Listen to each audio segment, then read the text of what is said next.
இறைவார்த்தை கேட்டு இதயத்தில் ஏற்று எந்நாளும் வாழ்ந்து என்றும் பறைசாற்று இறைவார்த்தை கேட்டு. முதல் வாசகம். வாழ்ந்தாலும் இறந்தாலும் நாம் ஆண்டவருக்கே உரியவர்களாயிருக்கிறோம். திருத்தூதர் பவுல் ரோமையர்க்கு எழுதிய திருமுகத்திலிருந்து வாசகம். அதிகாரம் 14, இறை திருவசனம் 7 முதல் 12 வரை.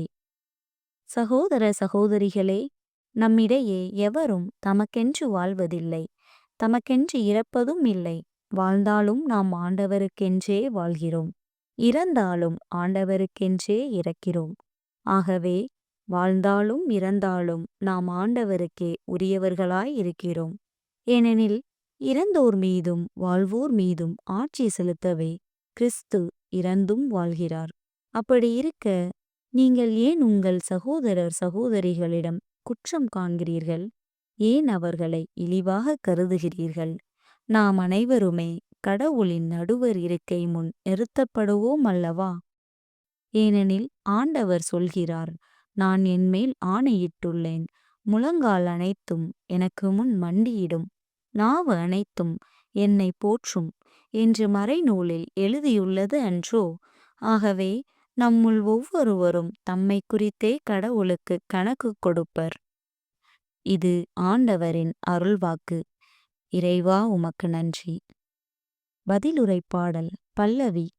வாழ்வோரின் நாட்டினிலே ஆண்டவரின் நலன்களை காண்பேன், வாழ்வோரின் நாட்டினிலே ஆண்டவரின் நலன்களை காண்பேன். ஆண்டவரே என் ஒளி, அவரே என் மீட்பு, யாருக்கு நான் அஞ்ச வேண்டும்?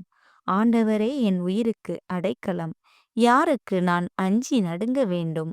வாழ்வோரின் நாட்டினிலே ஆண்டவரின் நலன்களை காண்பேன். நான் ஆண்டவரிடம் ஒரு விண்ணப்பம் செய்தேன், அதையே நான் நாடித் தேடுவேன். ஆண்டவரின் இல்லத்தில் என் வாழ்நாள் எல்லாம் நான் குடியிருக்க வேண்டும். ஆண்டவரின் அழகை நான் காண வேண்டும். அவரது கோவிலில் அவரது திருவுளத்தை கண்டறிய வேண்டும். வாழ்வோரின் நாட்டினிலே ஆண்டவரின் நலன்களை காண்பேன், வாழ்வோரின் நாட்டினிலே ஆண்டவரின் நலன்களை காண்பேன் என்று நான் இன்னும் நம்புகின்றேன். நெஞ்சே, ஆண்டவருக்காக காத்திரு, மன உறுதி கொள், உன் உள்ளம் வலிமை பெறட்டும்.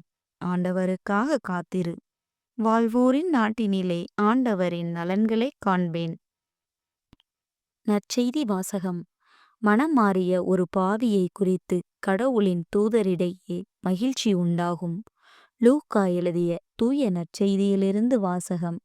அதிகாரம் 15, இறை திருவசனம் 1 முதல் 10 வரை. அக்காலத்தில் வரி தண்டுவோர் பாவிகள் யாவரும் இயேசு சொல்வதை கேட்க அவரிடம் நெருங்கி வந்தனர். பரிசேயரும் மறைநூல் அறிஞரும், இவர் பாவிகளை வரவேற்று அவர்களோடு உணவருந்துகிறாரே என்று முணுமுணுத்தனர். அப்போது அவர் அவர்களுக்கு இந்த உவமையைச் சொன்னார்.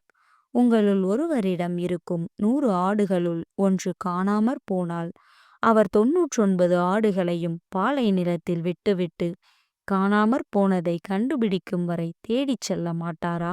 கண்டுபிடித்ததும் அவர் அதை மகிழ்ச்சியோடு தம் தோள்மேல் போட்டுக்கொள்வார்.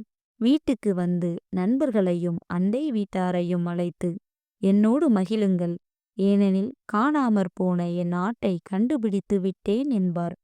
அதுபோலவே மனமாற தேவையில்லா 99 நேர்மையாளர்களை குறித்து உண்டாகும் மகிழ்ச்சியை விட மனம் மாறிய ஒரு பாவியை குறித்து விண்ணுலகில் மிகுதியான மகிழ்ச்சி உண்டாகும் என நான் உங்களுக்குச் சொல்கிறேன். பெண் ஒருவரிடம் இருந்த 10 திராக்மாக்களுள் ஒன்று காணாமற் போய்விட்டால், அவர் எண்ணெய் விளக்கை ஏற்றி வீட்டை பெருக்கி அதை கண்டுபிடிக்கும் வரை கவனமாக தேடுவதில்லையா?